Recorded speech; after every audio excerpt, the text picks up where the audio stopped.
स्वाति मालीवाल जी को दिल्ली के मुख्यमंत्री अरविंद केजरीवाल जी के घर 13 मई को सुबह सुबह भेजा गया। इस षड्यंत्र का इरादा था अरविंद केजरीवाल जी पर झूठे आरोप लगाना।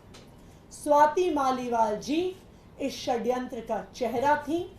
स्वाति मालीवाल जी इस षड्यंत्र का मोहरा थी। स्वाति मालीवाल जी 13 मई को अनअनाउंस्ड, बिना अपॉइंटमेंट लिए मुख्यमंत्री आवास पहुंची। उनका इरादा था कि मुख्यमंत्री पर आरोप लगाया जाए, लेकिन मुख्यमंत्री जी उस समय अवेलेबल नहीं थे, उपलब्ध नहीं थे, इसलिए वो बच गए। फिर स्वाति मालीवाल जी ने विभव कुमार पर आरोप लगाए, लेकिन आज एक वीडियो सामने आया है। मुख्यमंत्री आवास के ड्राइंग रूम का वीडियो सामने आया है और उस वीडियो ने स्वाति मालीवाल जी के झूठ को पूरे देश के सामने रख दिया है। स्वाति मालीवाल जी ने जो कंप्लेंट करी थी, ये दिल्ली पुलिस को की गई उनकी एफआईआर, और उस एफआईआर में शामिल फैक्ट शीट है। उस कंप्लेंट में स्वाति मालीवाल जी कहती हैं कि उनकी बेरहमी से मार पिटाई हुई, उन पर मुक्के मारे गए, घूंसे मारे गए, कि उनके सिर पर चोट लगी, कि वो उस पिटाई के बाद दर्द में कराह रही थी, उनसे बोला नहीं जा रहा था। वो पुलिस को बार बार कह रही थी कि मुझे मारा गया, मुझे पीटा गया। उन्होंने अपनी कंप्लेंट में लिखा है कि उनका सर टेबल पे लगा और उनका सर फट गया। उन्होंने लिखा है कि उनके कपड़े फाड़े गए, उनकी शर्ट के बटन फाड़े गए। ये सब कुछ स्वाति मालीवाल जी ने अपने आरोपों में कहा है, लेकिन जो आज वीडियो सामने आया है वो बिल्कुल इसके विपरीत सच्चाई दिखाता है। स्वाति मालीवाल जी उस ड्राइंग रूम में बहुत आराम से बैठी हुई हैं। वो पुलिस कर्मियों को ऊंची आवाज में डरा रही हैं, धमका रही हैं। विभव कुमार जी पर जिस पर उन्होंने आरोप लगाया है, ऊंची आवाज में उनको भी धमका रही हैं, उनके लिए अपशब्दों का प्रयोग कर रही हैं। उनके कपड़े फटे हुए नहीं हैं, किसी भी प्रकार से उनके सर पर चोट नहीं दिख रही है।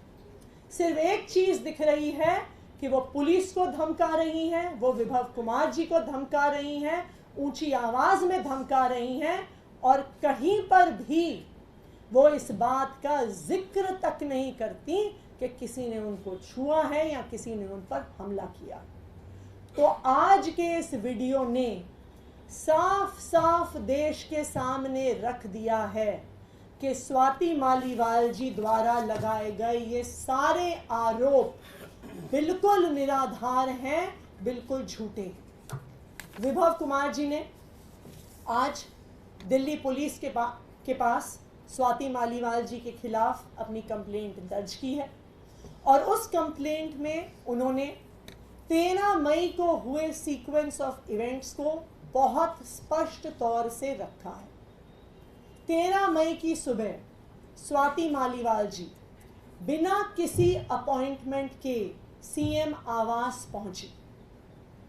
जब उन्हें सिक्योरिटी द्वारा गेट पर पूछा गया, उनकी आइडेंटिटी पूछी गई, वो किस लिए आई हैं पूछा गया, तो उन्होंने बताया कि मेरा मुख्यमंत्री जी के साथ अपॉइंटमेंट है। जब सिक्योरिटी गार्ड्स ने ऑफिस में क्रॉस चेक किया तो उन्हें पता चला कि कोई अपॉइंटमेंट नहीं है, और स्वाति मालीवाल जी को गेट पर रोका गया। लेकिन वहां पर भी उन्होंने पुलिस वालों को धमकाया, कहा कि मैं राज्यसभा की सांसद हूं, मुझे रोकोगे तो मेरे पास पावर है तुम्हारी नौकरी ले लेने की। और वो पुलिस वालों से झगड़ा कर और वो सीएम आवास में, जो सीएम रेजिडेंस का कैंपस है, उसके अंदर घुस गए। सिक्योरिटी उन्होंने फिर से कहा कि आपके पास अपॉइंटमेंट नहीं है, आप सीएम आवास में नहीं जा सकती हैं, और वो उन्हें सीएम रेजिडेंस के वेटिंग रूम में, जो वेटिंग रूम सीएम के रेजिडेंस के मेन बिल्डिंग जहां पे वो रहते हैं उससे बाहर है, वहां पर लेके गए, वहां पर बैठाया। उनको फिर से बताया गया आपके पास अपॉइंटमेंट आज नहीं है। वेटिंग रूम में बैठने के कुछ देर बाद वो जोर जबरदस्ती कर सीएम रेजिडेंस के मेन बिल्डिंग में, जहां पर मुख्यमंत्री और उनका परिवार रहता है, उस बिल्डिंग के अंदर घुस गई और वहां पर ड्राइंग रूम में जाकर बैठ गई। वहां पर उन्होंने कहा कि सीएम को बुलाओ, अभी बुलाओ, मुझे अभी मिलना है। अब आप मुझे बताइए, स्वाति मालीवाल जी राज्यसभा की सांसद हैं, क्या उन्हें पता नहीं है कि मुख्यमंत्री से अपॉइंटमेंट लेने का क्या तरीका होता है? क्या उन्हें पता नहीं है कि मुख्यमंत्री की कई शेड्यूल बिजी होते हैं, जरूरी नहीं है कि वो उपलब्ध हो? तो फिर क्या कारण था जो वो सुबह सुबह बिना अपॉइंटमेंट के जोर जबरदस्ती करके मुख्यमंत्री आवास के अंदर घुस गई और बैठ गई और सीएम से मिलने के लिए जबरदस्ती कर रही थी? तब सीएम रेजिडेंस के स्टाफ ने विभव कुमार जी को फोन किया। 10-15 मिनट बाद विभव कुमार जी आए।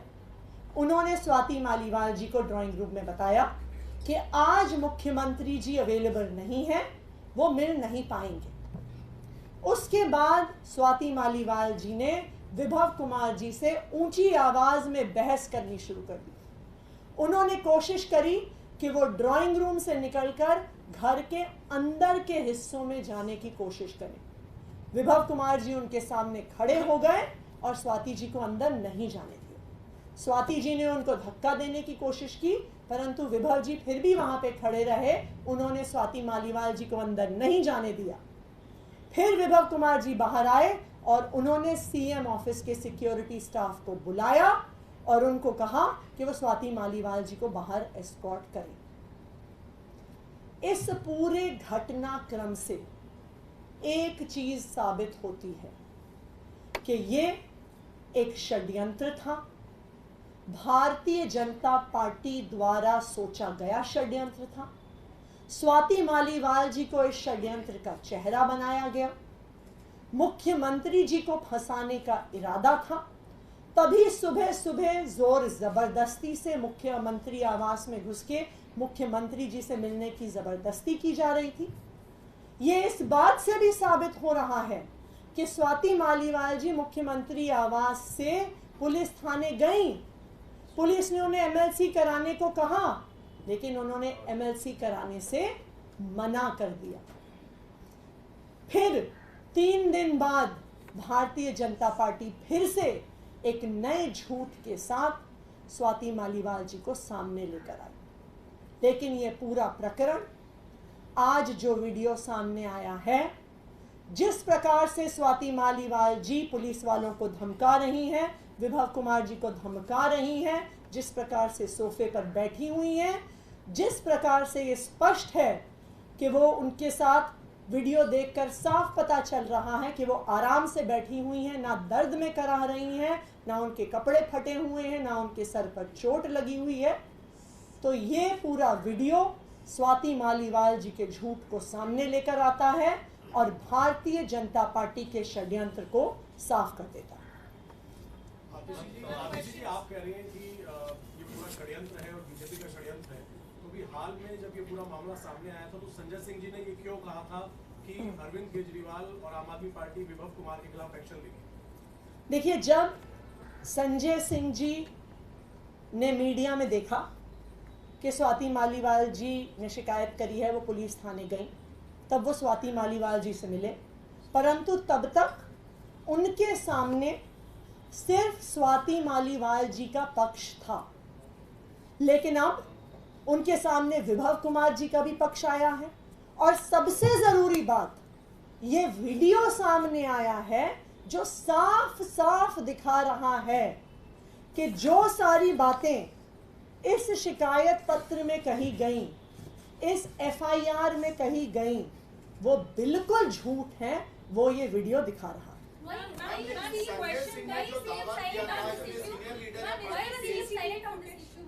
सॉरी, देखिए इस पूरे जो आपका ये सवाल है कि क्या संजय सिंह जी ने क्या कहा, क्या एक्शन लिया, इस पूरे मुद्दे पर संजय सिंह जी को एक ही पक्ष उपलब्ध था। अब दोनों पक्ष हमारे सामने उपलब्ध हैं। ये वीडियो ना सिर्फ हमारे सामने बल्कि पूरे देश के सामने है। ये वीडियो साफ कर देता है कि स्वाति मालीवाल जी ने जो कुछ कहा वो साफ साफ झूठ था, और अब जो ये झूठ है वो पूरे देश के सामने आ गया। आपको यह खबर कैसी लगी हमें कमेंट्स में ज़रूर बताएं। वीडियो अच्छी लगी हो तो लाइक ज़रूर करें।